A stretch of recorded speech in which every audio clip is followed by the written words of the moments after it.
आज की क्लास में आप लोगों को मैं सिखाने जा रहा हूं एक प्लाजो। वैसे तो जो प्लाजो होता है काफ़ी अलग अलग तरीके से बनते हैं।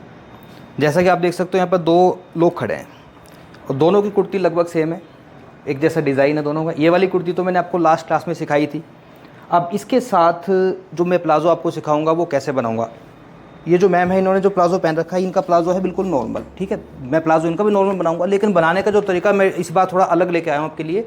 कुछ नए तरीके से आपको सिखाऊंगा, क्योंकि जब हम प्लाजो में पॉकेट वगैरह लगाते हैं तो बड़ी दिक्कत आती है, क्योंकि जो ऊपर लास्टिक लगाने में प्रॉब्लम नहीं रहे। तो इस बार कुछ नए तरीके से आप लोगों को मैं प्लाजो सिखाने वाला हूँ और इस कुर्ती के साथ ही प्लाजो में बनाऊँगा।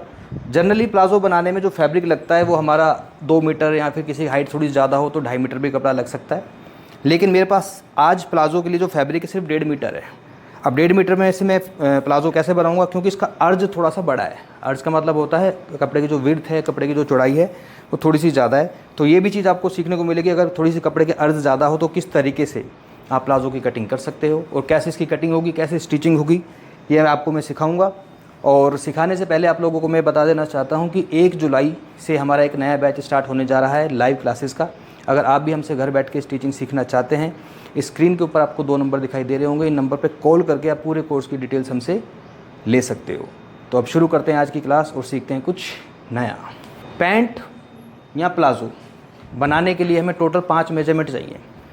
अगर आप बेल बॉटम स्टाइल में बना रहे हो फिर आपको 2 मेजरमेंट एक्स्ट्रा लेने होते हैं, लेकिन हम बेल बॉटम नहीं बना रहे। बेल बॉटम में एक तो आपको घुटने का नाप लेना पड़ता है और वेस्ट टू नी आपको लेंथ रखनी पड़ती है, क्या लेंथ है। लेकिन हम बिल्कुल नॉर्मल प्लाजो बनाएंगे तो 5 मेजरमेंट चाहिए। कौन कौन से? लेंथ, वेस्ट, हिप, थाई और बॉटम। लंबाई, कमर, हिप, थाई और जो आपको बॉटम रखना है वो क्या रखना है। तो इनका मैं मेजरमेंट ले रहा हूँ। लंबाई बताओ भाई, कहाँ पर आपने बांधना है। इन्होंने जो प्लाजो पहन रखा है रेडीमेड, इसकी लेंथ आ रही है, एंकल लेंथ है वो है 36। तो इतना रखूँ, थोड़ा सा बड़ा करूँ उससे, 37 कर दूँ। ओके, तो लेंथ कर रहा हूँ मैं 37। दूसरा मेजरमेंट रहेगा कमर का। कहाँ पर बांधते हो? यहीं पर। कमर का जो साइज़ है इनका वो है 33। इसके बाद हिप राउंड।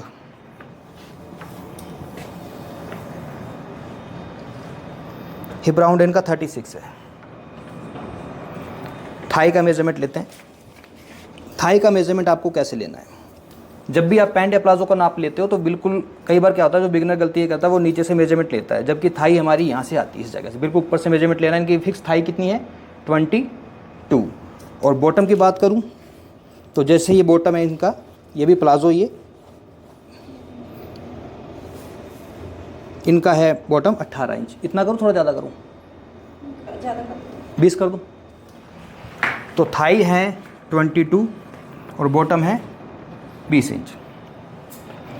जो मैंने मेजरमेंट लिया है सिर्फ आपको एक ही जगह पे चेंजेस करना है। पता कहाँ पर? सिर्फ जो थाई वाली जगह है ना वहाँ पे आपको लूजिंग देनी है, बाकी कहीं पे लूजिंग देने की जरूरत नहीं है, क्योंकि बिल्कुल फिक्स थाई का मेजरमेंट लिया इनका मैंने। फिक्स के अगर नाप से हम कटिंग करेंगे तो बिल्कुल यहाँ से टाइट हो जाएगा, फंस जाएगा, तो इसमें लूजिंग देनी पड़ती है। पैंट में जनरली हम 2 इंच की लूजिंग देते हैं थाई वाली जगह पर, लेकिन प्लाजो में आप 3 इंच की भी लूजिंग दे सकते हो, 4 इंच की भी लूजिंग दे सकते हो। तो मैं इसमें लूजिंग दूंगा 4 इंच की दे देते हैं। लो जी, कितनी थाई हो गई? 26 हो गई, मतलब 22 है, 4 इंच की लूजिंग देने से 26 हो जाएगी। अब इसकी कटिंग कैसे करनी है आइए मैं आपको बताता हूँ। जब भी आपको पैंट प्लाजो बनानी है तो एक चीज़ हमेशा याद रखनी है कि कपड़े को आपने इस तरीके से बिछाना है कि जो ओपन साइड है, जिस साइड आपकी किनारी होती है, आपकी खुद की तरफ होनी चाहिए। जैसे मैंने इसको खुद की तरफ रखा हुआ है।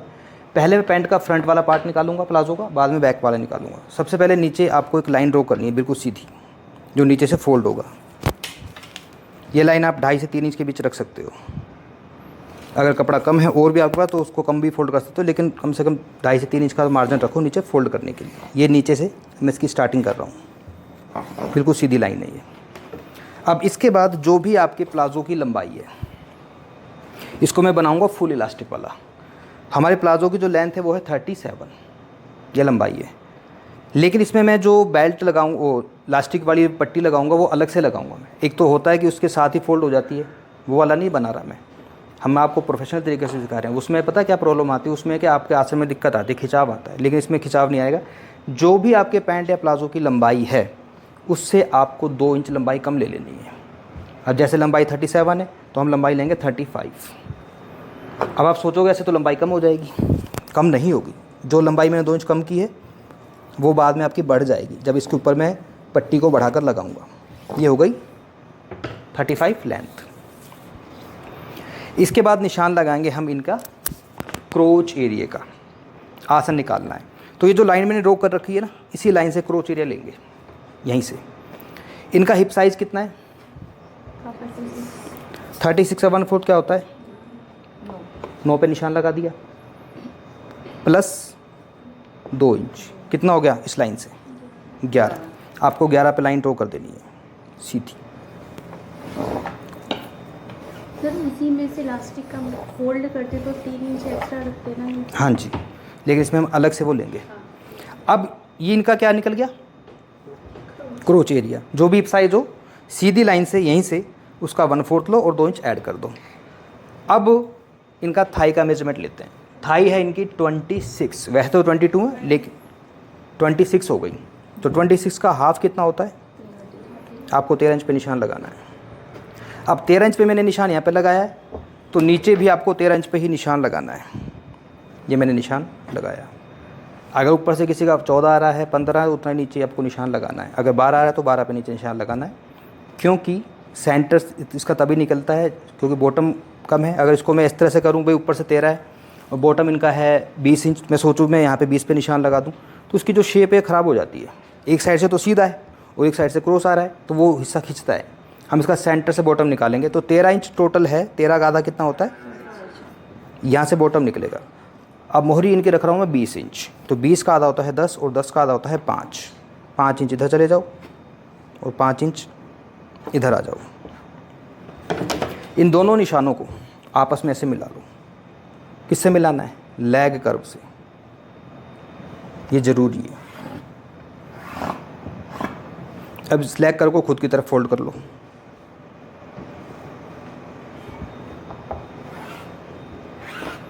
मार्किंग सही नज़र आ रही है चिंटू? अक्सर पैंट या प्लाजो में एक प्रॉब्लम आती है कि इस जगह साइड से ना यहाँ से कहीं के उठा उठा सा रहता है। उस वजह से रहता है कि जैसे आप यहाँ से कटिंग करते हो यहाँ पे कोना बन जाता है। हमें इस कोने को ख़त्म करना होता है। देखो ऐसे इस तरह से, ये कोना नहीं बनना चाहिए यहाँ पर।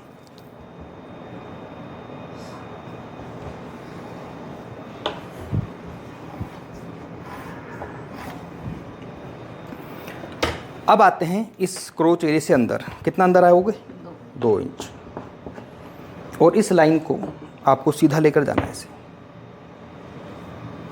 ये मैं सीधा ले गया। अब इसकी कमर नापते हैं। कमर का काम मैं लास्ट में कर रहा हूँ। कमर कितनी है? 33। कमर का 1/4 ये है 8.25। और जो आगे एक्स्ट्रा कपड़ा मिला है वो किस काम आएगा? लास्टिक के। अब ये जो लाइन सीधी दिख रही है ना आपको, इस लाइन को आपको डाउन करना है यहाँ से 1 इंच। हमेशा इसको डाउन किया जाता है, याद रखना, चाहे पैंट है चाहे प्लाजो है। अगर प्रोफेशनल तरीके से बना रहे हो तो कोई हैवी साइज़ में बनाओगे तो 1.5 इंच डाउन करते हैं, नॉर्मल साइज़ 1 इंच। और यहाँ से कर लो गोलाई। ये हमारा इस प्लाजो का फ्रंट पार्ट है जिसकी मैंने पूरी मार्किंग की है। किसी को कोई डाउट? कट करते हैं फिर इसको।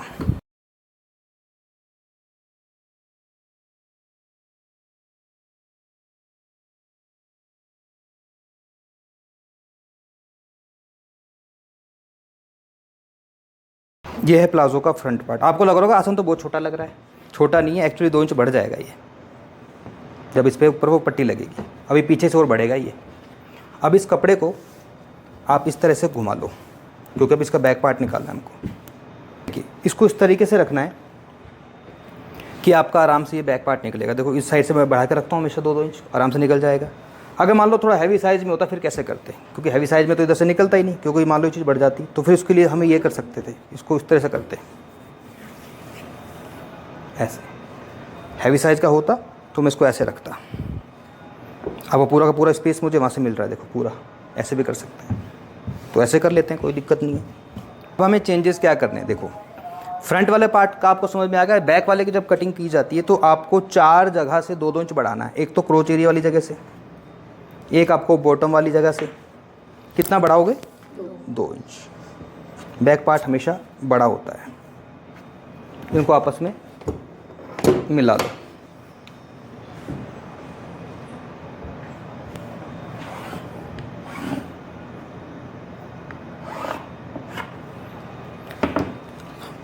आगे से 1 इंच डाउन किया था मैंने, पीछे से 2 इंच उठा लो। जिनको ये लग रहा है ना आसन छोटा था, अभी देखना आसन इसका छोटा नहीं रहेगा, बिल्कुल एग्जैक्ट आ जाएगा, बिल्कुल सही आएगा। ये पीछे से 2 इंच इसको मैंने उठा लिया। इस साइड से नहीं उठाना, उस साइड से उठाना है। और 2 इंच ही आपको इधर से बढ़ाना है। इसको मिलाना है इस वाली जगह से, और यहाँ से करनी है गोलाई। ये मेरा बैक पार्ट है। काट दें।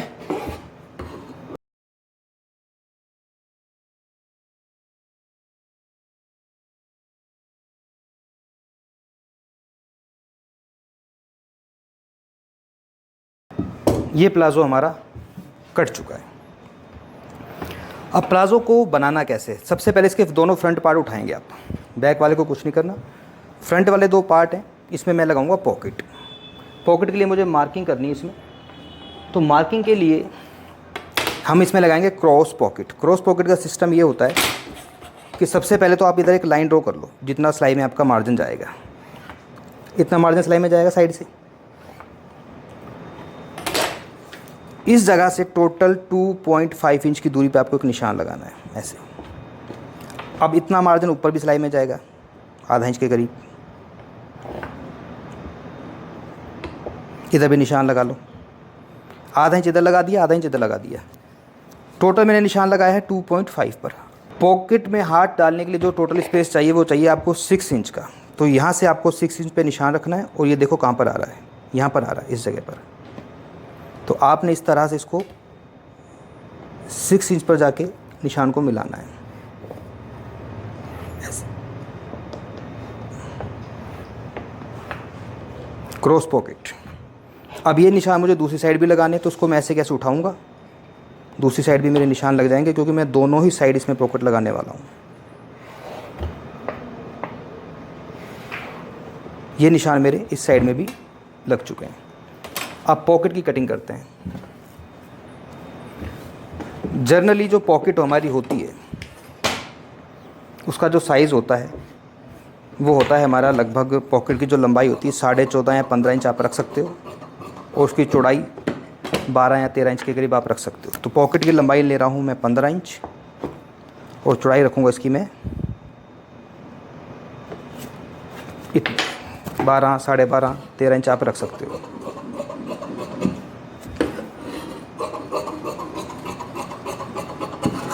ये पॉकेट है मेरी। अब पॉकेट को मैं करूँगा डबल। डबल करने के बाद पॉकेट को कभी भी नीचे से सीधा नहीं रखते, आपको उसको हल्का सा टर्न देना है, ऐसे, ज़्यादा नहीं, हल्का सा टर्न देना है। और ये टर्न होना चाहिए आपका 1.5 इंच, 1.5 इंच। यहाँ से इसको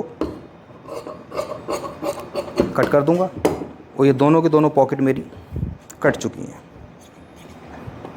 पॉकेट की कटिंग करने के बाद अब इसको कैसे बनाना है आपको मैं मशीन पर सिखाता हूँ। देखो, सबसे पहले इसकी मैं पॉकेट बनाने जा रहा हूँ। पॉकेट बनाने के लिए ना कई बार जो गलती कर देता है बिगिनर, वो गलती ये करता है, उसको ये नहीं पता लगता कि कपड़े को कैसे रखना है। तो जो पॉकेट वाला हिस्सा होता है ना, इसको तो रखना है सीधा। देखो ये पॉकेट में उल्टा सीधा दिख रहा है ना, ये कपड़ा सीधा है और ये उल्टा है। तो आपको पॉकेट को सीधा रखना है, ऐसे। गोलाई वाला हिस्सा नीचे की तरफ रहेगा, और जो ये वाला पार्ट है इसको उल्टा रखना है, इसके ऊपर। पॉकेट सीधी और इसको उसके ऊपर उल्टा ऐसे रखना है। और जो आपको स्टिचिंग करनी है वो करनी कहाँ पर है? ये जो मैंने निशान लगाया हुआ था, इसी निशान के ऊपर आपको ये सिलाई ऐसे लगानी है।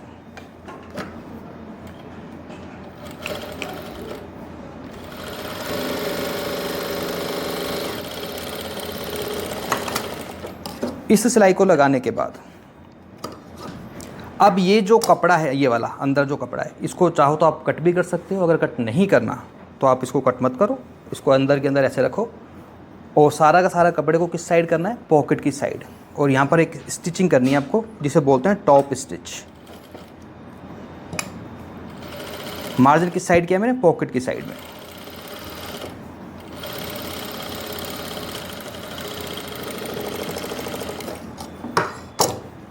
अब इस सिलाई लगाने से फ़ायदा पता क्या होता है, ये आपका जो कपड़ा होता है ना, ये ऊपर की तरफ आएगा ही नहीं, मार्जिन नीचे ही रहेगा। देखो ऐसे।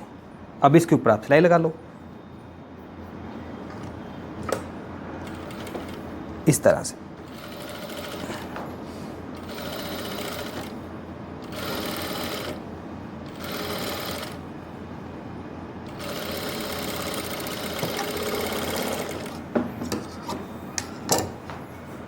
अब ये जो पॉकेट है आपकी, इसको नीचे से आपको बंद करना है। बंद करने के लिए पहले इसको ऐसे फोल्ड करो। ऐसे जब आप फोल्ड करते हो, अगर सीधी सिलाई लगा देते हो तो फिनिशिंग नहीं आती। तो सिलाई लगानी कैसे, इसको अंदर की साइड फोल्ड करना है ऐसे।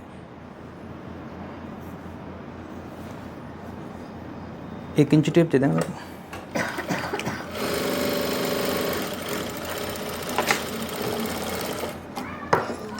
इस सिलाई को लगाने के बाद पॉकेट को मैं करूँगा सीधा, और कैंची की जो नोक होती है, इस नोक से इसको आप ऐसे निकालो।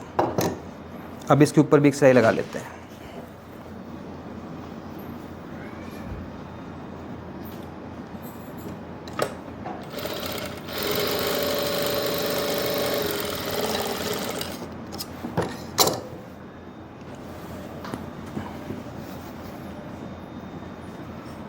यहाँ से टोटल गैप कितना था मेरा जब मैंने पॉकेट की कटिंग की थी, 2.5 इंच। आपको 2.5 इंच पे ही निशान लगाना है, 2.5 पे ऐसे रखा है इसको मैंने।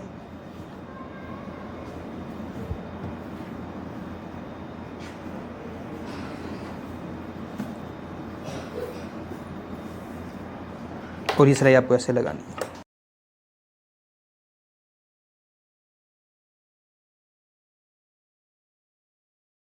इधर से जो एक्स्ट्रा कपड़ा इसको कट कर देते हैं। इधर से जो एक्स्ट्रा कपड़ा है इसको हम ऐसे कट कर देते हैं। ये मेरी एक साइड की जो पॉकेट है बन चुकी है। आपको लग रहा होगा पॉकेट बड़ी है, बड़ी नहीं है। सिलाई आपकी यहाँ पर आएगी, इतना भी सिलाई में जाएगा, पॉकेट आपकी बिल्कुल नॉर्मल साइज़ की तरह बन जाएगी। ये मेरी एक साइड की क्रॉस पॉकेट बन चुकी है। ऐसे ही आपको दूसरी साइड की पॉकेट बनानी है। तो दोनों साइड इसमें मैंने ये क्रॉस पॉकेट को लगा लिया है। ये मेरा राइट हैंड है और ये मेरा लेफ्ट हैंड है।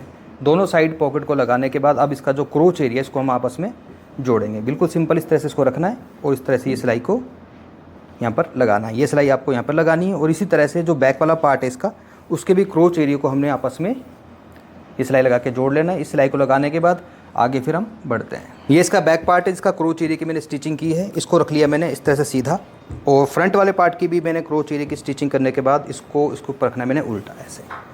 अब बहुत सिंपल सी स्टिचिंग है। आपको देखो इसको ऐसे पकड़ना है, इधर से बिल्कुल सीधी स्ट्रेट ये जो सिलाई है आपको नीचे तक ऐसे लगानी है। यहाँ से सिलाई की शुरुआत होगी, बिल्कुल सीधा जाना है। ऐसे ही दूसरी साइड से भी आपको इस सिलाई को यहाँ पर ऐसे बिल्कुल सीधा सिंपल लगा लेना है। ये दोनों सिलाइयों को लगाने के बाद फिर आगे का जो काम इसमें क्या करना है वो मैं आपको बताता हूँ। तो इस प्लाज़ो में साइड की स्टिचिंग लगाने के बाद जो सिंपल सा काम था, जैसे इसको नीचे से मैंने फोल्ड कर लिया, जो कि काफ़ी इजी था, इस वजह से ये सिलाई दिखाने में मुझे लगा ज़रूरी नहीं थी। और साइड से भी इसको मैंने इस तरह से बंद कर लिया, मतलब कंप्लीट हो चुका है प्लाज़ो। अब सिर्फ इसमें रह गया है लास्टिक का काम। लास्टिक लगाने के लिए आपको एक पट्टी लेनी है। पट्टी की जो चौड़ाई है ये आपकी कम से कम 5 इंच तो होनी चाहिए। और इसकी जो टोटल लंबाई है, जैसे आप पट्टी देख सकते हो, मेरे पास पट्टी थोड़ी कम थी, इसमें मैंने एक जॉइंट भी लगा दिया। तो पट्टी इससे आप बड़ी ही रखो, छोटी नहीं होनी चाहिए। इससे जो एक्स्ट्रा पट्टी होगी उसको बाद में हम कट कर देंगे। अब इस पट्टी को कैसे लगाना है, देखो ये इसका फ्रंट पार्ट है, ये इसका बैक पार्ट है।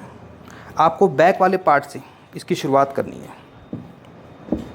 कैसे करोगे, इस पट्टी को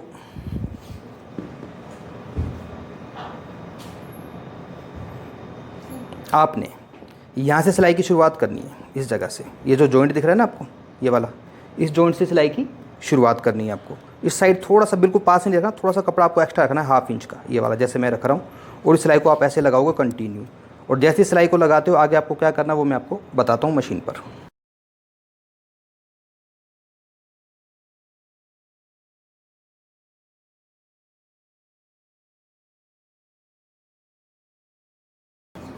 इस सिलाई को आपने ऐसे लगाना है। देखो ये जो 1/2 इंच का कपड़ा था इसको मैंने इधर अपनी साइड फोल्ड कर लिया है, और यहाँ तक इस सिलाई को आपने ऐसे लगाना है।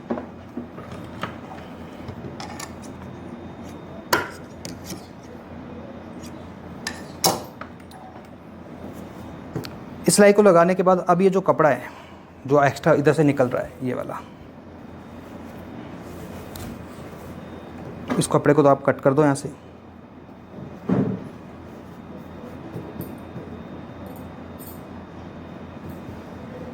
और ये सिलाई लगा लो। पहले सिलाई लगा लेता हूँ, फिर कपड़े को मैं कट कर दूँगा।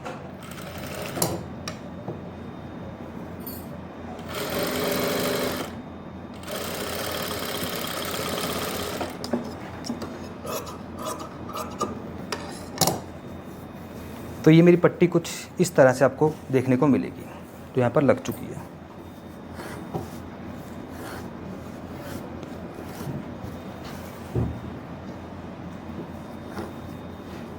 मार्जिन को ऊपर की साइड करते हुए ऐसे आप ये सिलाई लगा लो। अभी जो पट्टी मेरी 5 इंच की थी और जब मैंने इसको बनाया था तो मैंने 2 इंच लेंथ कम की थी, लेकिन अब जो मेरी 2 इंच लेंथ कम थी वो वापस आपको यहाँ पर मिल जाएगी। कैसे मिल जाएगी अब देखना। इसको मैं ऐसे फोल्ड करूँगा, पहले इसको 1/2 इंच फोल्ड करूँगा मैं ऐसे, उसके बाद इसको मैं इसके ऊपर रखकर ऐसे सिलाई को लगाऊँगा। सिलाई लगाने में दिक्कत आए तो पहले आप सिंगल फोल्ड भी कर सकते हो। देखो ऐसे पहले सिंगल फोल्ड कर लो उसको,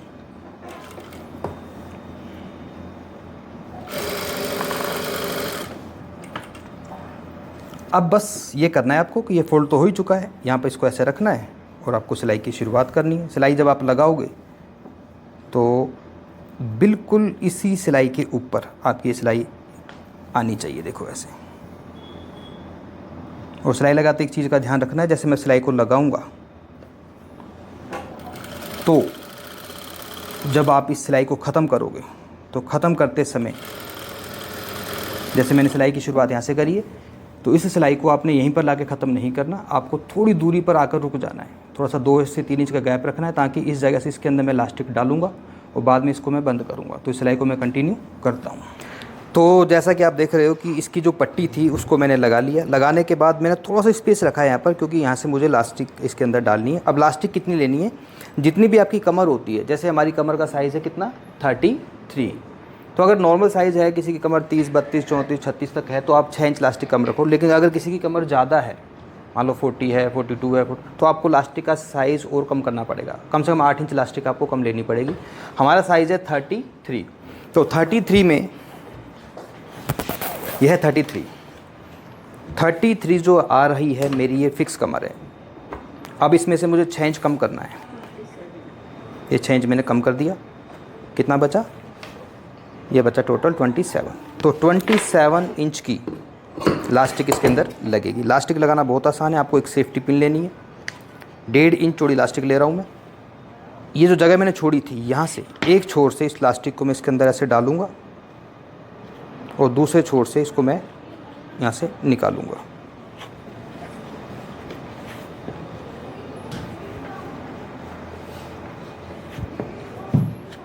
इलास्टिक को मैंने इस तरह से इसमें दोनों छोर से आर पार कर लिया है। अब इसको जो इलास्टिक अलग है इसको ऐसे पकड़ना है और यहाँ पर एक स्टिच करनी है। जैसे आप स्टिच करते हो इलास्टिक आपकी यहाँ पर अंदर चली जाएगी और ये जो स्पेस आपको दिख रहा है जो थोड़ा सा मैंने छोड़ा था, इसको बाद में आपने स्टिच करके बंद कर लेना है। ये कैसे करना है मैं आपको मशीन पर दिखाता हूँ।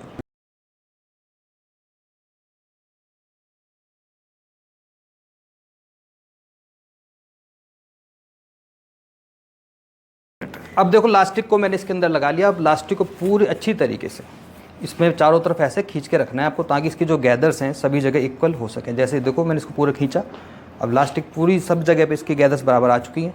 अब इसके बीच में लगाएंगे हम एक सेंटर में सिलाई।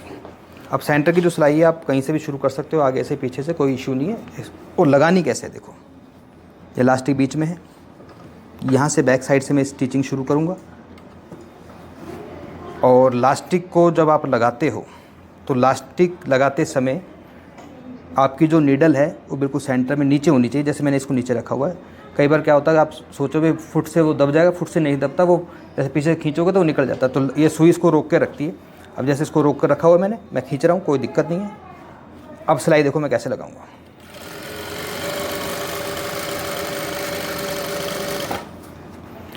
जब भी मशीन को रोकना है सुई आपकी नीचे होनी चाहिए, जैसे मेरी सुई नीचे है।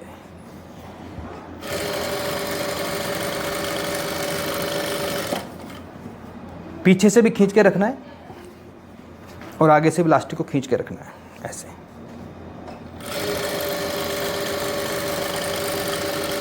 ये सिलाई मैंने लगाई। एक सिलाई तो कंपलसरी लगानी ही पड़ेगी, अगर ये सिलाई नहीं लगाओगे तो इलास्टिक अंदर घूम जाती है। और अगर आप चाहें तो इसमें और भी एक्स्ट्रा सिलाई लगा सकते हो। देखो मैं इसमें और सिलाई लगाऊंगा एक्स्ट्रा, एक इधर एक इधर, इससे क्या अच्छा लुक आता है। तो इस तरह से ये प्लाज़ो मेरा कंप्लीट हो जाएगा। कंप्लीट होने के बाद इसको पहनकर इसका फाइनल लुक मैं आपको दिखाता हूँ। तो प्लाज़ो का जो फाइनल लुक है आप देख सकते हो, ये देखिए, यह है प्लाज़ो। कंफर्टेबल है, थोड़ा सा चल के दिखाओ, वॉक करके दिखाओ थोड़ा सा, एक बार इधर आ जाओ थोड़ा सा। तो ये था प्लाज़ो जो मैंने आपको आज की क्लास में सिखाया। अगर आपको आज की वीडियो का ट्यूटोरियल अच्छा लगा हो तो प्लीज़ वीडियो को लाइक करें, चैनल पर पहली बार तो चैनल को सब्सक्राइब करें, हमें सपोर्ट करें। Thank you very much.